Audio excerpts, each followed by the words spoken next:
Alright. Hi, my name is Anthony FPGA. And I'm David, and we did the field programmable array gates lab, FPGA lab. For this experiment, we were given an FPGA Mojo board, Spartan 6 series, and our main goal was to demonstrate the benefits that an FPGA has over a regular microcontroller. Some of these benefits include having a schematic format design, and it lacks any pre-installed program. So we're able to run whatever our program is first, and that's the priority. The code can also be ran asynchronously, meaning that the order in which it is written does not matter at all. Right, so the FPGAs create a circuit within the chip that contains the logic gates you programmed, that's needed to carry out the tasks that you programmed into the FPGA. And two common ways FPGAs are programmed are through schematics and just pure coding. And the benefits of schematic is that you can actually see what kind of logic gates are implemented into the circuit, and you can follow through, and it's a diagram, so you can see more clearly what's going on. But with more complicated, bigger things, you can use just straight coding. So to begin, we began our project by researching FPGAs, as well as what language they're written in, what programs we're going to need to write this code, and then we hardwired our circuit. So we have here our circuit, which has a man-made LED, seven segment LED display, as well as one that was given to us and made in a factory. In order to distribute our signals, we used NOT gates right here. These NOT gates not only distribute the individual signals that we're outputting from our program, but they also distribute the voltage so that we do not draw a huge current from the FPGA board and blow it out. And so using the ISA software, we created a program where we learned about declaring variables, clock rate, and looping. And basically, in terms of logic gates, that's like, the decoder and the clock pulse and like the flip-flop, things like that.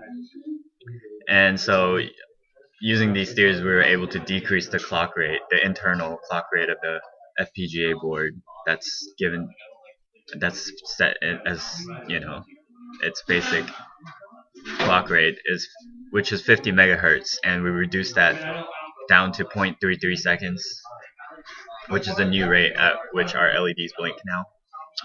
We also implemented a counter, and it's based off of this new clock rate, and it allows us to change the LED when the clock rate is on this positive edge.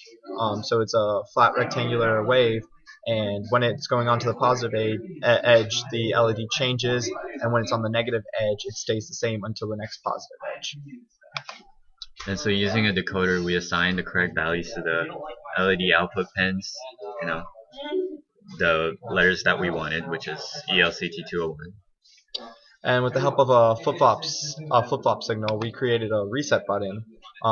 We used the reset button on the field programmable gate array, and when it's pressed, it sets the counter back down to 0, which allows us to start the display again from E.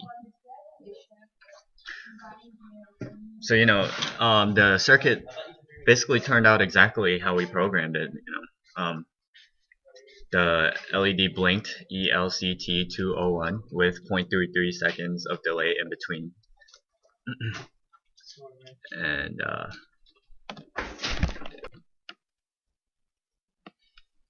so you'll see right here our 7-segment display is going from ELCT201, as well as our homemade one up at the top is blinking the exact same thing.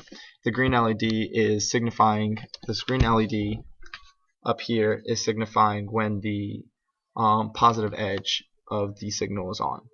So you'll see it blink right before the segment display is changing.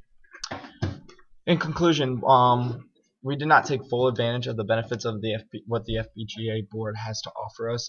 We did learn a whole new computer language, which is Verilog, as well as how to apply it to make the equivalents of the logic gates that we used. We we use the logic gates to draw out what we want our experiment to do, which include having a changing the clock rate, using a counter, using a decoder, and using a flip-flop to reset everything. Using those all, we drew out this schematic, and that is the conclusion of our project.